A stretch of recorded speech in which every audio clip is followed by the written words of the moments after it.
নদিয়াতে 17টা seat, 17টার মধ্যে এই সব সমীক্ষা টিমের যে হিসাব আমরা দেখছিলাম তার গড়পত্তা হিসাবে দেখাচ্ছে 12টা বিজেপি জিতছে আর 5টা তৃণমূল। এটা এই সব সমীক্ষা সংস্থার হিসাব। তুমি যদি চলে যাও কোচবিহার, 9টা সিট, কোচবিহার জেলার 9টা সিটের মধ্যে এবার এই সমস্ত সমীক্ষা টিম দেখাচ্ছে 9টাই গেরুয়া অক্ষত থাকছে, অর্থাৎ তৃণমূল সেখানে শূন্য হাতে এবং অন্যান্যরা শূন্য হাতে ফিরছে। যদি তুমি চলে যাও জলপাইগুড়ি, জলপাইগুড়ি 11টা সিটের মধ্যে বিধানসভা জেলার মধ্যে 11টাই এবার বিজেপির দিকে দেখাচ্ছে এই সমস্ত সংস্থাগুলো, ভোট কৌশলী সংস্থাগুলো, অর্থাৎ তৃণমূল এবং অন্যান্য তৃতীয় পক্ষ বাম কংগ্রেস বা অন্যান্যরা শূন্য। তুমি চলে যাও যদি দার্জিলিং, পাহাড়ি দার্জিলিং এর 6টা সিটের মধ্যে 6টাই এই সমস্ত সমীক্ষা টিম দেখাচ্ছে বিজেপিতে, আর তৃণমূল এবং অন্যান্যরা শূন্যই থেকে যাচ্ছে। আমি যদি তরাই ডুয়ার্সের 53-54টা সিটের প্রথম অংশটা বলি, সেখানে 43-44টা সিট বিজেপি সেখানে জিতেই আছে, অর্থাৎ স্যাচুরেটেড। সেখানে যে দু একটা উপনির্বাচনে বিজেপি হেরেছিল, যেমন মাদারিহাট, যেমন কোচবিহারের কিছু সিট, এগুলো রিকভার করার কিন্তু একটা সম্ভাব্য আমরা এই সমস্ত যে বুথ ফেরত সমীক্ষাগুলো আমরা দেখতে পাচ্ছি চ্যানেলে, আমি অন্তত ক্যালকুলেট করে দেখেছি যে ওদের হিসাব যদি ঠিক ধরা যায় তাহলে উত্তরবঙ্গে কিন্তু গেরুয়া ঝড়ের বাড়ন্তর বাড়বে। আমরা যদি আরেকটু চলে আসি যে দিনাজপুর, নর্থ দিনাজপুর, 3টে সিট বিজেপি পাচ্ছে 9টার মধ্যে, আর 6টা সিট তৃণমূলকে দেখাচ্ছে এই সমস্ত সমীক্ষা টিম। তৃতীয় কোনো পক্ষ আর কোনো কিছু করতে পারছে না, তৃণমূলের এখানে সাংঘাতিক ঝড় আমরা এদের থেকে দেখতে পাচ্ছি। সাউথ দিনাজপুরে চলে যাও, 4টে সিট বিজেপির দেখাচ্ছে, 2টো সিট দেখাচ্ছে তৃণমূলের, বাকিরা শূন্য। এটাই সংস্থাগুলো আপাতত করছে। মালদা, মালদায় 4টে বিজেপি, 7টা তৃণমূল, একটা আদার্স। এই আদার্সটা কংগ্রেসকে তারা দেখাচ্ছে বিভিন্ন সমীক্ষা সংস্থাগুলো কম বেশি। এবার চলে যাও মুর্শিদাবাদের 22টা সিট, 22টা বিধানসভা মুর্শিদাবাদের, 3টে বিজেপি, 16টা তৃণমূল, 3টি আদার্স, তার মধ্যে একটি বাম আর 2টো কংগ্রেসের।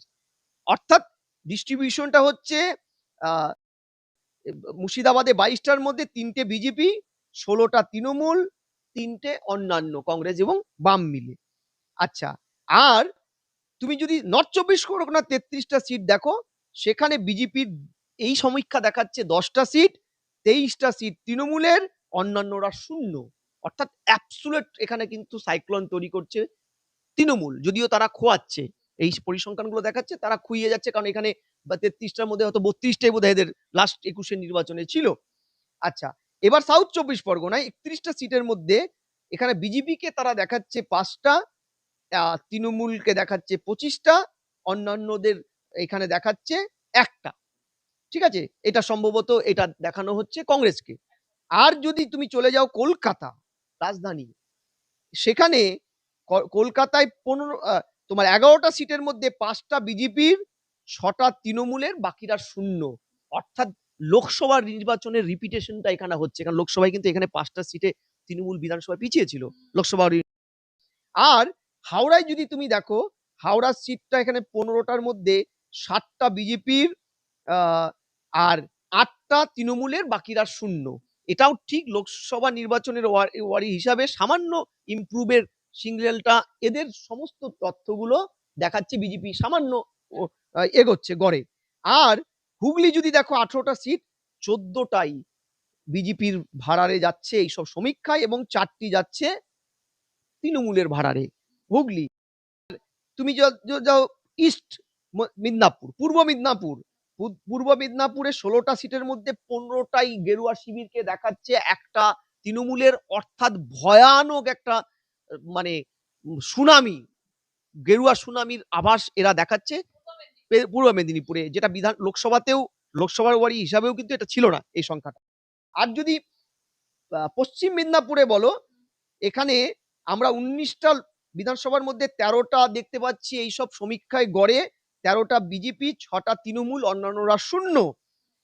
যদি পুরুলিয়ার কথা বলো, পুরুলিয়ায় আমি তোমাকে পাড়া, রঘুনাথপুর, বান্দোয়ান, পুরুলিয়া সদর, বলরামপুর, বাঘমুন্ডি, জয়পুর, মানবাজার, কাশীপুর, এই যে সিটগুলো অর্থাৎ ৯টা সিট, পুরুলিয়ার ৯টার মধ্যে ৮টাই কিন্তু দেখানো হচ্ছে বিজেপির দিকে, একটা তৃণমূল। এটার কারণ আমি বলে দিই, এখানে না বললে হবে না। পুরুলিয়াটাও একটা অন্যতম আদিবাসী এবং কুর্মী অধ্যুষিত এলাকা। কুর্মী, তোমরা মনে আছে অজিত কুমার মাহাতোকে ভোটের আগে দলে নেওয়া কুর্মী আন্দোলনের মুখ। দ্বিতীয়, এই অজিতবাবু বা কুর্মী আন্দোলন অন্যান্য মুখকে অভিষেকের কনভয় আটকানোর অপরাধে পুলিশ যে তুলে নিয়ে গিয়েছিল বছর ২-৩ আগে, সেখানে কুর্মীদের মধ্যে একটা প্রভাব বিস্তার করেছে। দুটো বিধানসভা বাদ দিলে সব বিধানসভাতে ২৫% উপরে কুর্মী। এখানে কুর্মালিকে ভাষার স্বীকৃতি দেওয়ার বিজেপি একটা ইস্তেহারে লিখিত দিয়েছে। এগুলো কিন্তু ভোটের মানে সাইক্লনিক হতে পারে এবং ১৯-এর রিপিটেশন হতে পারে। ১৯-এর লোকসভায় জঙ্গলমহলের এই অংশটা সাংঘাতিকভাবে বিজেপি ভালো রেজাল্ট করেছিল। হ্যাঁ, হ্যাঁ, এবং আরেকটা সেটা হচ্ছে বাঁকুড়া। বাঁকুড়া লালমাটির দেশে ১১টা সিটের মধ্যে ১০টাই বিজেপির দেখাচ্ছে এই সমীক্ষাগুলো, আর একটা দেখাচ্ছে তৃণমূলকে, বাকিরা শূন্য। আর যদি বর্ধমান বলো ২৫টা সিটের কৃষি বলয়, সেখানে কিন্তু ১৮টা বিজেপির, ৭টা তৃণমূলের, আর বাকিটা শূন্য বাকিরা। বীরভূম অনুব্রতর গড়, আমি জানি না অনুব্রতর গড়ের এই হিসাবটা কতটা ঠিক। অনুব্রতর অবর্তমানে ওখানে কাজলের বারবারন্ত, কাজল অনুব্রত ফিরে তিহার ফেরত হওয়ার পরে কাজল ভার্সেস অনুব্রতর যে রক্তক্ষয়ী সংঘর্ষ, সেটাই কি এখানে প্রতিফলিত হতে যাচ্ছে জানি না। তবে সেখানে কিন্তু দেখানো হচ্ছে ১১টার মধ্যে ৭টে বিজেপি, ৩টে তৃণমূল, একটা সম্ভবত কংগ্রেসের দিকে দেখানোর আভাস দেখাচ্ছে এইসব সমীক্ষাগুলো। আর লাস্টতম জঙ্গলমহলের আরেকটি জেলা, সেটা ঝাড়গ্রাম।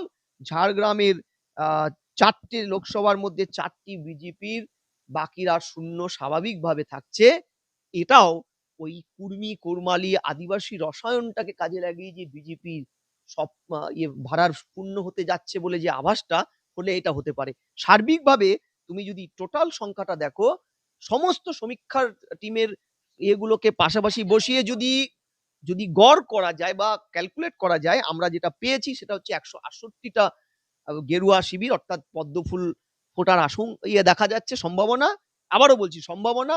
১২০টা তৃণমূলের, অর্থাৎ বর্তমান শাসক যারা সদ্য প্রাক্তন হয়েছে ভোটের জন্য, আর অন্যান্যরা বাম কংগ্রেস মূলত ৬টা। হুমায়ুন কবিরের গড়ে কিন্তু পরিসংখ্যান বলছে তার ২টো সিট তিনি ধরে রাখলেও রাখতে পারেন। ওই জন্য হ্যাঁ, ধরে রাখতে পারেন। এই জন্য কিন্তু ওই পরিসংখ্যানে অন্যান্য তালিকায় ঢুকে গেছে মুর্শিদাবাদের ওর ২টো পাঁচ। মূল কথা যেটা, যাই সম্ভাবনা থাক, আমি শুরুতেই যেটা তোমার বলেছিলাম যে তোমার চ্যানেল দায়বদ্ধ জনগণের কাছে, তাই সম্ভাবনা আর একটি মানুষের আশা আকাঙ্ক্ষা যেটা ভোট বাক্সে তিনি প্রতিফলিত করে এসেছেন, দুটোকে সম্মান জানিয়ে বলছি, এই পরিসংখ্যানগুলো বুথ ফেরত কতগুলো স্যাম্পলের উপরে দাঁড়িয়ে হয়েছে, যেই স্যাম্পলে পশ্চিমবঙ্গের ভয়ানক রাজনৈতিক প্রতিহিংসার পরিমণ্ডলে বুথ ফেরত বহু মানুষ তার সঠিক কথাটা বলেনি বা বলতে পারেনি বা বলার জায়গায় নেই, তার আবর্তে তৈরি করা। ফলে এই জায়গায় একটা চ্যুতি বিচ্যুতির চরম সম্ভাবনা থাকতেই পারে। বিগত নির্বাচনগুলোতে চ্যুতি বিচ্যুতি আমরা আমরা জ্যোতিষী নয়, টিয়া পাখি নিয়েও বসে নেই। আমরা যে সমস্ত এখনো পর্যন্ত রিপোর্ট আপনার কাছে এসে পৌঁছেছে, সমীক্ষা যারা করেছে এই অবস্থার মধ্যে থেকেও আমরা সেইগুলোই তুলে ধরার চেষ্টা করলাম। একদম। এবং আবারও বলে রাখি, ২১ এবং ২৪-এর নির্বাচনে কিন্তু সমীক্ষা দল পশ্চিমবঙ্গের ভয়ানক রাজনৈতিক পরিমণ্ডল, আমি শব্দটা ব্যবহার করছি কারণ পশ্চিমবঙ্গ ভারতবর্ষের সবচেয়ে অসহিষ্ণু রাজনৈতিক পরিমণ্ডল। দেখুন, এত আঁটো-সাঁটো নির্বাচনী ব্যবস্থার পরেও নির্বাচনের পরে বহু বিরোধী মার খেয়েছে। সংবাদপত্র গায়ে হাত ওঠানো হয়েছে।